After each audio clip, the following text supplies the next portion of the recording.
عملی طور پر کراچی کو انہوں نے صرف وہ شہر بنایا ہوا ہے جہاں کرپشن کی جاتی ہے، جہاں لوٹ مار کی جائے، جہاں کے وسائل پہ قبضہ، دو کچھ نہیں، لو سب کچھ یہاں سے۔ کراچی کو بھی وڈیروں کی اوتاق بناؤ، بس یہ مائنڈ سیٹ ہے۔ کراچی کو بھی گوٹھوں میں تبدیل کر دیں۔ آپ ذرا یہ کہہ کے دیکھیں ان سے کہ کراچی اور سندھ میں یہ صورتحال ہے۔ کوئی روانی میں اگر یہ بات بول دے اس پہ تکلیف ہو جاتی ہے ان کو کہ کراچی اور سندھ کیوں کہا، حالانکہ لاہور اور پنجاب بھی لوگ کہتے ہیں، اس پہ تو کسی کو پریشانی نہیں ہوتی، ایک مینشن کیا جاتا ہے ایک بڑے شہر کو۔ لیکن عملی طور پر کراچی کو انہوں نے صرف وہ شہر بنایا ہوا ہے جہاں کرپشن کی جاتی ہے، جہاں لوٹ مار کی جائے، جہاں کے وسائل پہ قبضہ، دو کچھ نہیں، لو سب کچھ یہاں سے۔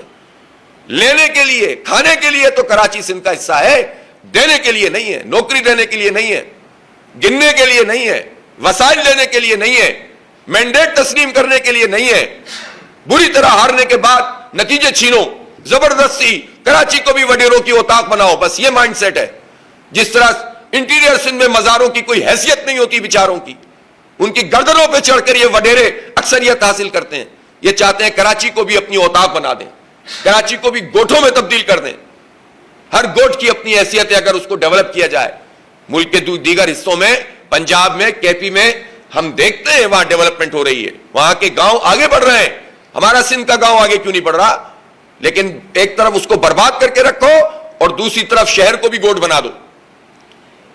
تو یہ زمینوں پہ قبضے کرو، قبضے کر کے جھگیوں میں لوگوں کو لا کر بٹھا دو، بعد میں اس کو جو ہے وہ قانونی حیثیت دے دو۔